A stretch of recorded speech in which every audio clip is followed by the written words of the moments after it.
Next topic है जी हमारे पास लर्निंग कर्व थ्योरी।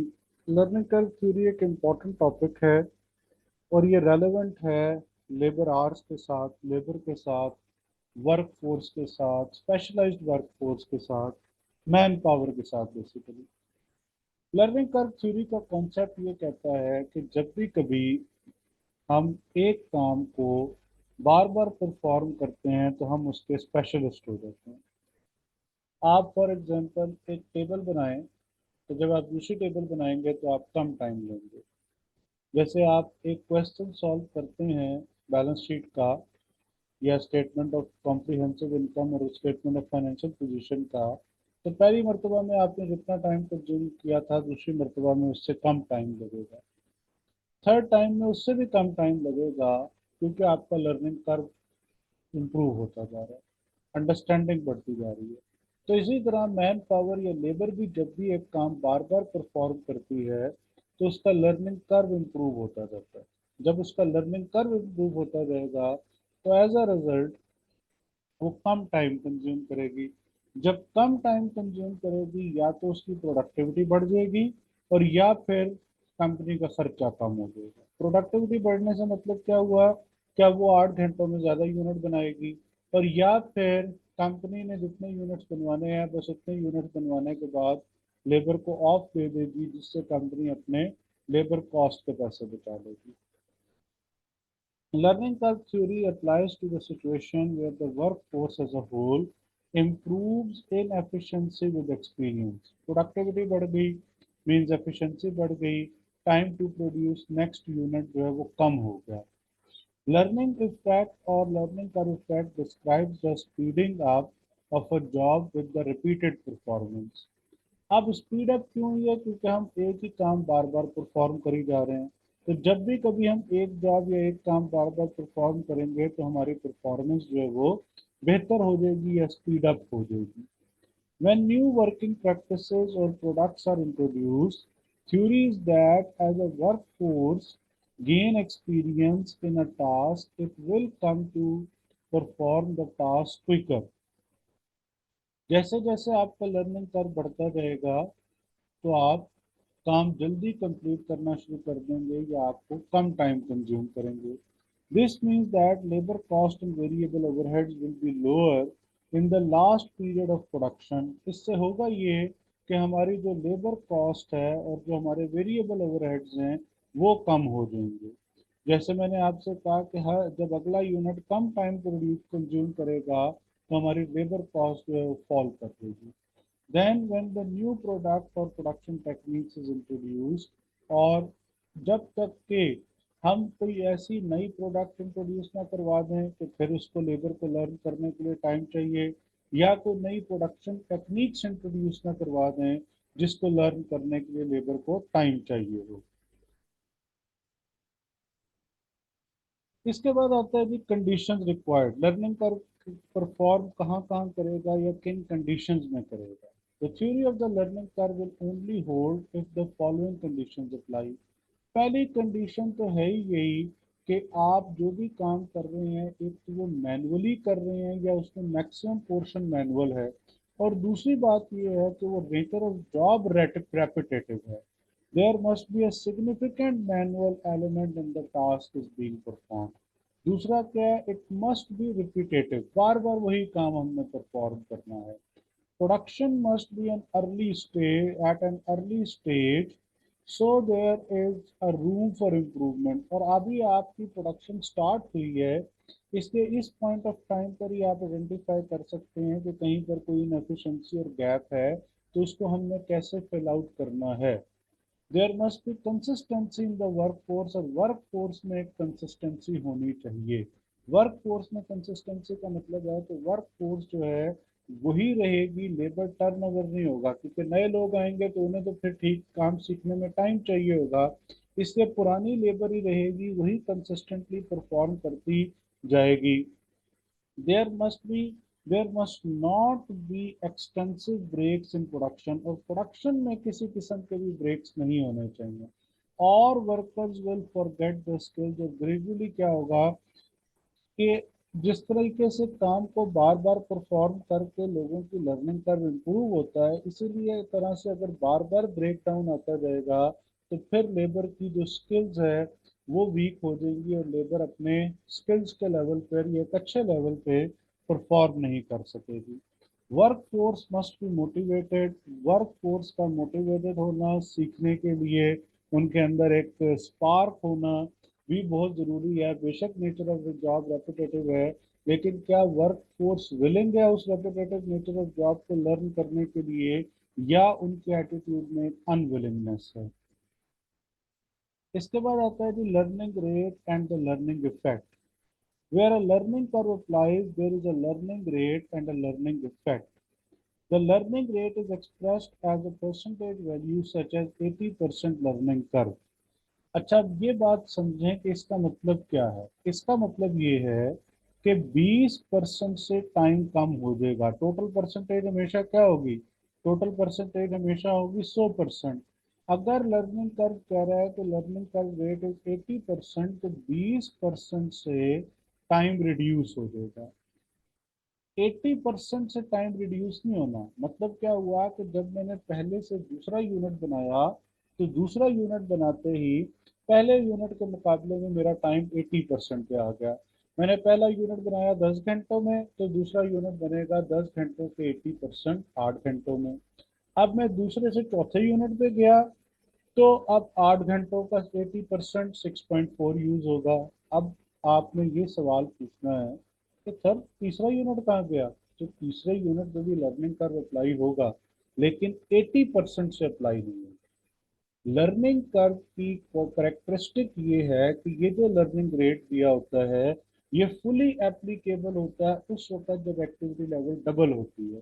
जैसे एक से दूसरा यूनिट बनाया तो एक्टिविटी लेवल डबल हो गई, दूसरे से चौथे पे गए तो एक्टिविटी लेवल डबल हो गई, चौथे से 8वें पर गए तो एक्टिविटी लेवल डबल हो गई, 8 से 16 पर गए तो एक्टिविटी लेवल डबल हो गई। तो जहां जहां एक्टिविटी लेवल डबल होती जाएगी, वहां पर लर्निंग कर्व रेट जो है उसमें यूज होना है। 70% लर्निंग कर्व रेट का मतलब है 30% से कहाँ टाइम कम होना है। इसका मतलब ये नहीं है टाइम में 70% पे रह जाए, वो 70% से कम होना है। इसका मतलब है टाइम में 70% पे रह जाना है। अब ये जो यूनिट्स इन बिटवीन थे, जैसे दूसरे से चौथे के दरमियान में थर्ड यूनिट था, तो इस थर्ड यूनिट पे लर्निंग कर्व 80% से एप्लीकेबल नहीं होगा। 20% से टाइम कम नहीं होगा। शायद 15% से हो जाए, 16 से हो जाए, 13 से हो जाए, लेकिन 20 से नहीं होगा। शायद 19 से हो जाए, बट 20 से नहीं होगा। इसी तरह 4 से जब 8 पे गए तो 5, 6, 7 का जो टाइम है वो एग्जैक्टली 20% से कम नहीं होगा। कम जरूर होगा, लेकिन एग्जैक्टली 20% से नहीं होगा। एक बात और जो समझने वाली है कि बाज दफा एमसीक्यूज में आ जाता है कि कंपनी ने अपना लर्निंग कर्व रेट 90% से 95 कर दिया है। तो इसका मतलब हुआ कि पहले 10% से टाइम कम होता था, 5% से कम होगा, जो कि शो करता है कि अब लेबर की एफिशिएंसी जो है फॉल कर गई है, या लेबर की एफिशिएंसी कम हो गई है। Learning effect is that the workforce learns from experience how to make the new product. There is a big reduction in time taken to make additional units. जब तक लर्निंग कर्व अप्लाई हो रहा है या हो सकता है, तो डेफिनेटली जैसे जैसे आप यूनिट बनाते जा रहे हैं तो टाइम कम होता जा रहा है। और जब टाइम कम होता जा रहा है तो इसका मतलब अल्टीमेटली आपका खर्चा भी कम होता जा रहा है। Specifically, every time that the cumulative output of the product doubles, जो मैंने अभी आपसे कहा कि प्रोडक्ट डबल्स मीन्स 1 से 2 यूनिट, 2 से 4 यूनिट, 4 से 8 यूनिट, 8 से 16 यूनिट, 16 से 32 यूनिट, 32 से 64 पे गए, 64 से 128 पे गए, 128 से 256 पे गए, तो लर्निंग कर्व फुली एप्लीकेबल होगा। दरमियान के यूनिट्स पर भी है, बट फुली एप्लीकेबल नहीं है। फुली एप्लीकेबल का मतलब है 20% से टाइम का कम होना। फुली एप्लीकेबल का मतलब है 30% से टाइम का कम होना। अगर लर्निंग कर्व रेट 90% दिया हुआ है तो फुली एप्लीकेबल का मतलब है 10% से टाइम का कम होना। ये फुली एप्लीकेबल होता है। The average time to make all the units produced to date is the proportion of what it was before. The proportion is the learning rate. Proportion क्या है? Learning rate है. Two methods that can be used to deal with a learning curve scenario. एक tabular approach है और एक algebraic approach है. जब भी कभी एक्टिविटी लेवल ऐसे डबल हो रही होगी तो टेबुलर अप्रोच यूज होगी. अच्छा, अब इसमें आप एक बात और समझें कि देखें, जब एक्टिविटी लेवल 1 से 2 यूनिट पे गई तो सिर्फ 1 यूनिट ही बढ़ा था, तो एकदम टाइम 20% से कम हो गया. 2 से 4 पे गई तो दरमियान में 1 यूनिट का गैप आ गया, टोटल 2 यूनिट बढ़े तो टाइम 20% से कम हुआ. 4 से 8 पे गए तो अब 4 यूनिट बढ़े तो कम हुआ. तो अब जैसे जैसे एक्टिविटी लेवल बढ़ता जा रहा है, लर्निंग कर्व के नीचे जाने का जो प्रोपोर्शन है वो स्लो होता जा रहा है.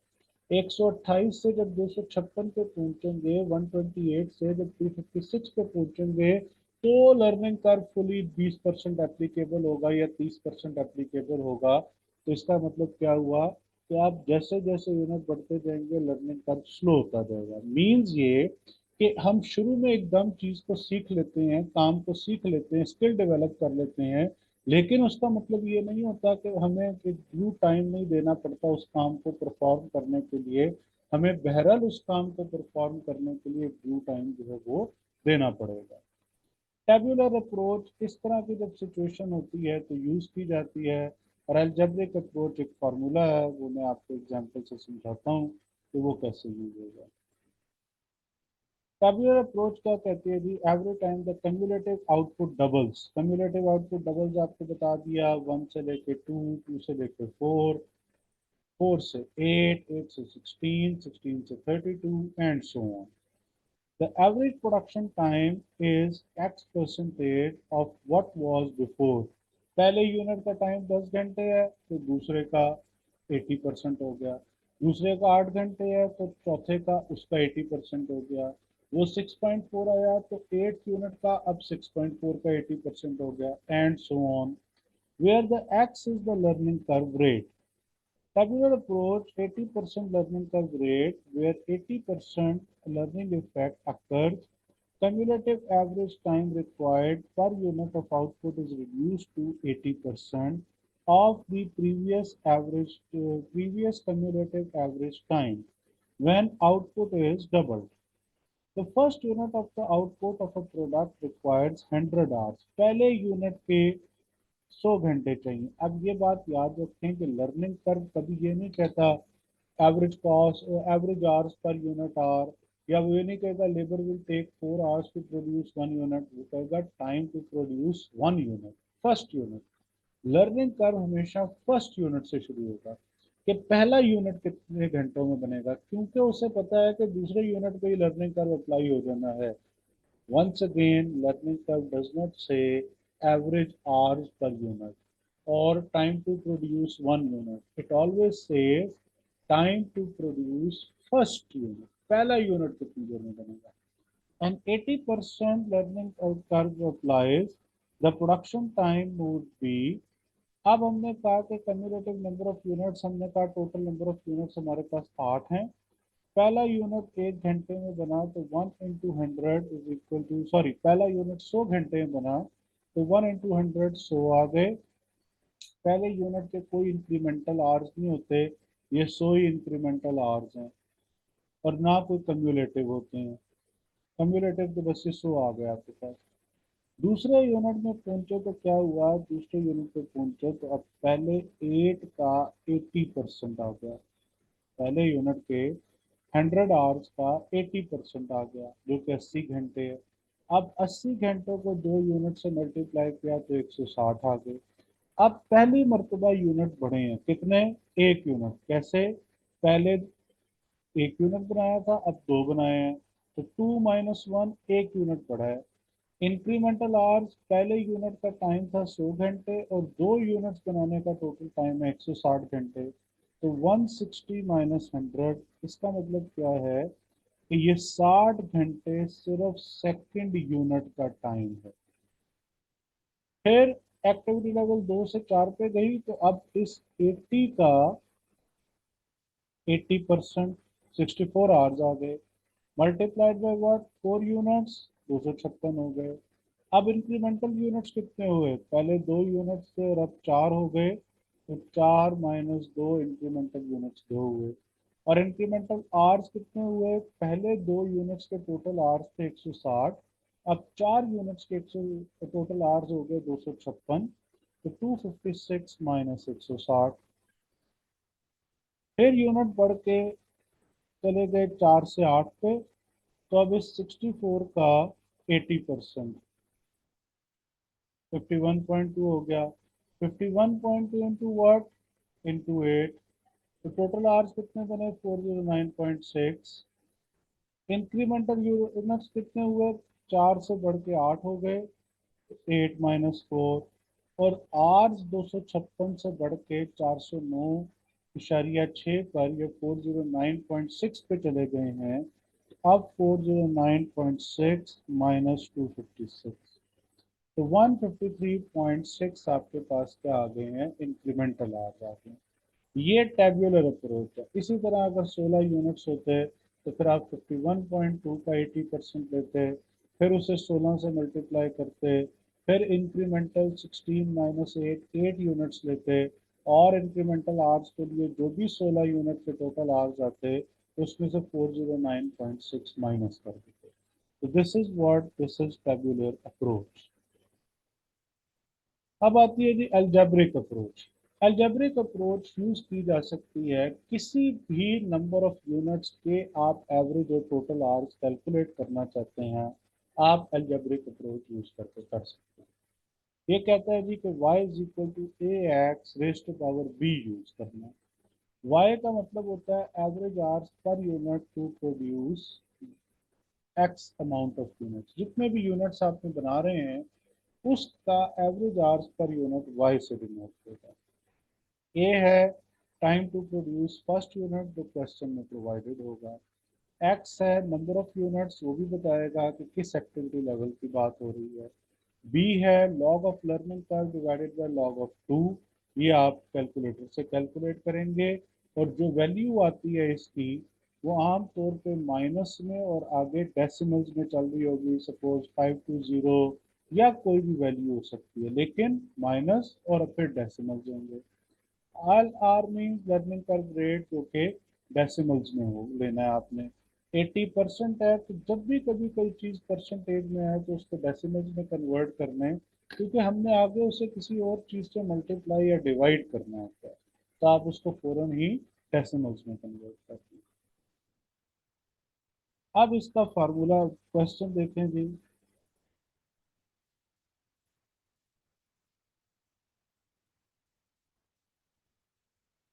वो कहते हैं जी work force experience 75% learning curve rate, budgeted time for the first batch is 100 hours. पहला बैच दे दिया है, लेकिन पहला यूनिट पहला बैच उसके घंटे कितने, 100, लर्निंग कर्व है 75%, इसका मतलब ये है कि टाइम रिड्यूस होगा 25%। तब जब एक्टिविटी लेवल डबल हो जाएगी। y is equal to ax raised to power the first 10 batches in total, the 10th batch only। अब आपने दो चीजें कैलकुलेट करनी है। एक कैलकुलेट करनी है पहले तो 10 बैचेस के एवरेज और टोटल आवर्स, और फिर आपने बताने हैं कि सिर्फ 10th बैच के कितने हैं। ये फर्क याद रखना, ये 10 है और ये 10th है। y is equal to ax raised to power b, तो फार्मूला आप फॉलो करेंगे।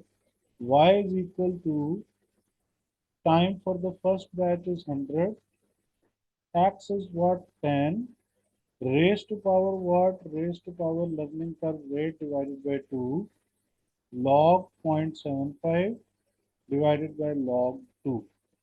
तो पहले हम क्या करेंगे, अपने कैलकुलेटर पे इस log 75 डिवाइडेड बाय log 2 की वैल्यू फाइंड आउट कर लेंगे। log 0.75 डिवाइडेड बाय log 2, तो हमारे पास आंसर आता है y is equal to 100 into 10 raise to power point 415037। 5 से 6 डेसिमल्स लिख लें। अगला काम क्या करेंगे, अब पहले 10 रेस टू पावर को सॉल्व करेंगे। तो हमने कहा 10 रेज टू पावर आंसर, तो हमारे पास आ गया 0.3845। अब नेक्स्ट काम क्या करेंगे, इससे मल्टीप्लाई कर देंगे, तो हमारे पास एवरेज आवर्स आ गए 10 बैचेस के 38.4558। ये आप देख लें, इन्होंने राउंड ऑफ कर दिया, हमने 4 डेसिमल लिख लिए। अब मैं इसके टोटल आवर्स फाइंड आउट करना चाहता हूँ फॉर 10 बैचेस के।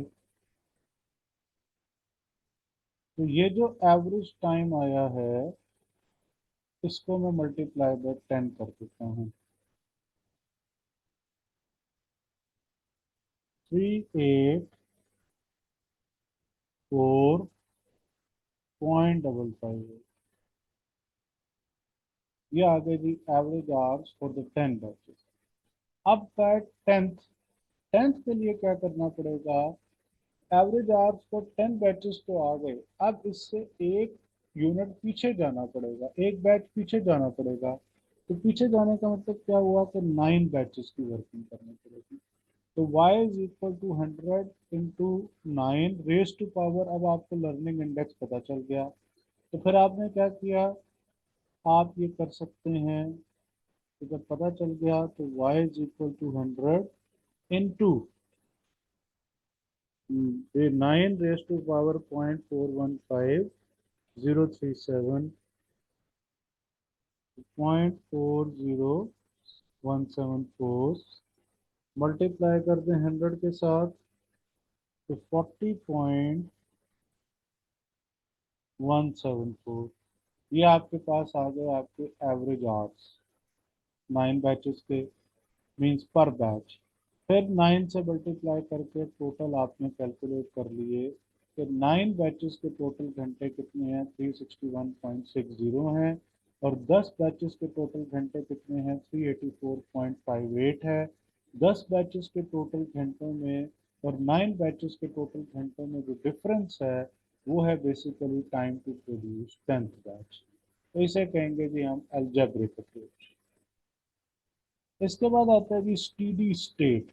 स्टीडी स्टेट का मतलब क्या होता है, स्टीडी स्टेट का कॉन्सेप्ट ये कहता है कि लर्निंग कर्व किसी इन्फिनिटी चीज का नाम नहीं है कि इसने कभी रुकना नहीं है। एक पॉइंट आना है कि लर्निंग कर्व में एक जगह पे जाकर रुक जाना है। तो फिर क्या होगा, फिर जो time to produce last unit या लास्ट बैच था, जब तक लर्निंग कर्व अप्लाई हो रहा था, तो फिर वहीं तक ही यूज होगा। फॉर एग्जाम्पल हम कहते हैं कि जो भी हम ये पहले एग्जाम्पल कर रहे थे कि इसमें 10th बैच पे जाकर लर्निंग कर्व रुक जाएगा। इसका मतलब कि जो 10th बैच के ये एवरेज आवर्स पर यूनिट आपने कैलकुलेट किए हैं, बस यही आप एप्लीकेबल होंगे 10th ऑनवर्ड्स। 11वें बैच 10th पे भी अप्लाई हुए थे, और यही अब आगे चलते रहेंगे। 11वें 12वें 100 बना लें, 200 बना लें, 1 लाख बैचेस बना लें, यही टाइम अब रहेगा। तो ये क्या है कि स्टीडी स्टेट आ गई है, लर्निंग कर्व 10वें बैच पे जाके रुक गया है।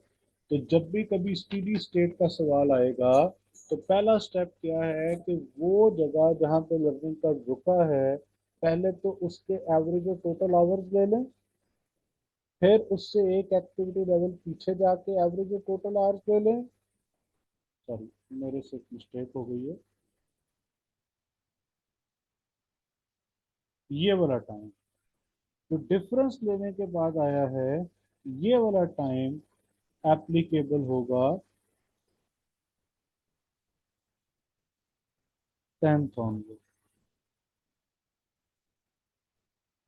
11वें बैच से अब यही चलेगा, बेशक 100 बनाए, 200 बनाए, जितने भी बनाए। तो जो 10th बैच का टाइम है, तो वंस अगेन मैं रिपीट कर दूं कि हमने क्या कहा है कि जहां पे आपने कहा कि लर्निंग कर्व रुक जाएगा, उसके एवरेज और टोटल आवर्स दिए, जैसे ये 10 के ले लिया आपने, फिर उससे एक एक्टिविटी लेवल पीछे चले जाना है। अगर 10 बैचेस पे रुका तो एक एक्टिविटी लेवल पीछे 9 है, तो फिर 9 के एवरेज और टोटल आवर्स ले लिए। फिर क्या किया, फिर उनका डिफरेंस लिया, और वो डिफरेंस आगे एप्लीकेबल होगा। सपोज करें कि हम इसी डाटा को यूज करके कहते हैं कि calculate total hours for 50 batches. तो अगर मैं 50 बैचेस की बात कर रहा हूँ तो फर्स्ट 10 बैचेस के तो मेरे पास टोटल आवर्स आ गए हैं, ये मैंने अभी कैलकुलेट किए 384.558। तो 384.558 टोटल 50 की बात हो रही है, तो बैलेंस रह गया 40। और ये 40 अप्लाई होगा उस 10th बैच के टाइम से मल्टीप्लाई होगा या इस 40 पर अप्लाई होगा ये वाला जो 10th बैच का टाइम था 22.99। और अब जितने भी बैचेस बनाएंगे हर एक के एवरेज आवर्स जो है वो यही ट्रीट किए जाएंगे। तो हम कहते हैं जी 40 × 22.99 919.6 प्लस 558 तो 1477.6। Eventually, the time per unit will reach a steady state where no further improvement can be made. अब इससे आगे लर्निंग कर्व में अप्लाई ही नहीं हुई। When a steady state is reached, standard time and the standard labor cost for the product can be established। और वो standard क्या है, वो जो आखिरी जहाँ पे लर्निंग कर्व जाके रुका है वो बेसिकली स्टैंडर्ड है। Recession of learning curve, practical reasons for the learning curve to cease are। ये इन्फिनिटी कोई चीज थोड़ी है, ऐसे थोड़ी हो सकता है कि एक सर्जन है तो वो सर्जन एक सर्टेन टाइम के बाद जाएगा ऑपरेशन थिएटर में और अब पेशेंट के सामने या खड़ा होगा और वो खुद ही सर्जरी हो जाएगी। वो क्योंकि भी सर्जन साहब तो 40 साल से सर्जरीज कर रहे हैं। तो टीचर भी F5 पढ़ा रहा है, पिछले 2007 में इसी से इंट्रोड्यूस करवाया था, 2024 तक पढ़ा रहा है पिछले 16 साल से। अब तो बस वो आके क्लास में खड़ा हो जाए या कैमरे के सामने बैठ गए तो F5 जो है वो खुद ही चल पड़ता है। अभी तो थोड़ी हो जाएगा। हर काम को सीखने के बाद एक जगह पे जाके आपका लर्निंग का रुक जाना है और उससे कम टाइम जो है वो मुमकिन ही नहीं है कि आप उससे कम टाइम कंज्यूम करें। When machine efficiency restricts any further improvement, machinery के भी एक एफिशिएंसी है वो भी रुक जाएगी, उससे वो भी फास्ट नहीं चलेगी। ह्यूमन रिसोर्स भी एक लेवल से आगे फास्ट नहीं चल सकेगा। Work force reach their physical limits, और वर्क फोर्स भी अपने फिजिकल लिमिट्स पे मैक्सिमम पोटेंशियल पे मैक्सिमम लर्निंग कर पे पहुंच चुकी होगी। There is go slow agreement among the work force, और वर्क स्लो फोर्स फिर थोड़ी सी वो गो स्लो भी हो जाती है, मीन्स उसके अंदर भी एक फास्ट पैटर्न नहीं रहता परफॉर्म करने का, क्योंकि उसके अंदर एक लर्निंग कर्व इस्टेब्लिश हो चुका है प्लस वो एक्सपीरियंस्ड हो चुकी हुई है। और अब जाहिर सी बात है जब वर्क फोर्स एक्सपीरियंस्ड हुई है तो शायद वो कुछ अब एज्ड भी हो चुकी है, तो वो इसलिए भी थोड़ा गो स्लो पे चली जाती है। और फिर जैसे जैसे लोग चीज़ों को सीखते जाते हैं तो वो ये समझते जाते हैं कि इसको हमें एक नॉर्मल प्रोसेस में परफॉर्म करना है ताकि दूसरे लोगों को भी समझ आ सके और उन्हें भी इसका फायदा पहुंचे। अगर हम अपनी लर्निंग कर्व की बेस पे चलेंगे तो हमारा लर्निंग कर्व तो ज़्यादा है तो उससे दूसरे लोगों को कोई बेनिफिट नहीं पहुंचेगा। लर्निंग कर्व के यूजेस क्या हो सकते हैं जी, आप लर्निंग कर्व को यूज कर सकते हैं फॉर कॉस्टिंग के लिए, आप यूज कर सकते हैं कैश फॉर कॉस्टिंग के लिए, मीन्स लेबर आवर्स की फॉर कॉस्टिंग, कैश की फॉर कॉस्टिंग, स्टैंडर्ड कॉस्टिंग में लेबर रेट लेबर आवर्स हम सेट करते हैं पर यूनिट बजटिंग में वहाँ यूज हो सकता है, कॉस्ट की कैलकुलेशन में यूज हो सकता है। जब इसका इम्पैक्ट प्राइस पे जाएगा, लर्निंग का इम्पैक्ट मटेरियल यूजेज या वेस्टेज पे जाएगा, इसका इम्पैक्ट वेरिएबल ओवरहेड पे जाएगा, फिक्स्ड ओवरहेड पे जाएगा, OAR पे, तो सब चीज़ें कम हो रही होंगी। जब सब चीज़ें कम हो रही होंगी तो हम अपनी प्राइस को भी कम कर सकते हैं ताकि हम अपनी डिमांड को बढ़ा सकें और अपने कस्टमर को इस रिड्यूस कॉस्ट का फायदा दे सकें।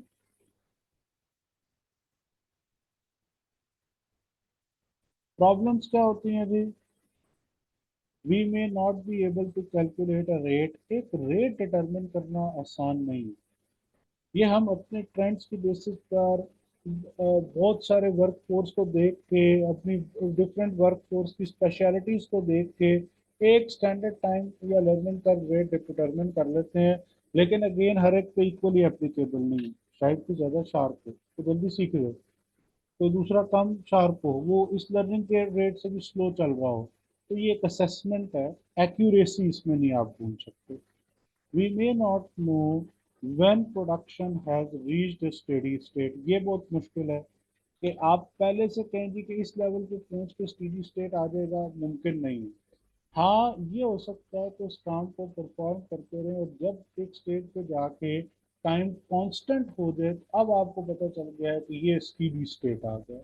अब यहाँ से आके आप फ्यूचर के लिए प्लान कर सकते हैं, लेकिन पहले यूनिट पे बैठ के ये कहना कि इस जगह पे जाके स्टीडी स्टेट आ जाएगा, ये बहुत मुश्किल हो जाएगा। द रेट में नॉट नेसेसरीली बी कांस्टेंट, और अगेन मे बी पॉसिबल आगे चल के जब लेबर का लर्निंग कर्व बढ़े तो रेट जो है वो रिड्यूस हो जाए, लिमिटेड हो जाए, तो ये भी कांस्टेंट नहीं रहता। तो ये सब चीज़ें हैं जी जो लर्निंग कर्व थ्योरी के साथ रिलेट करती हैं।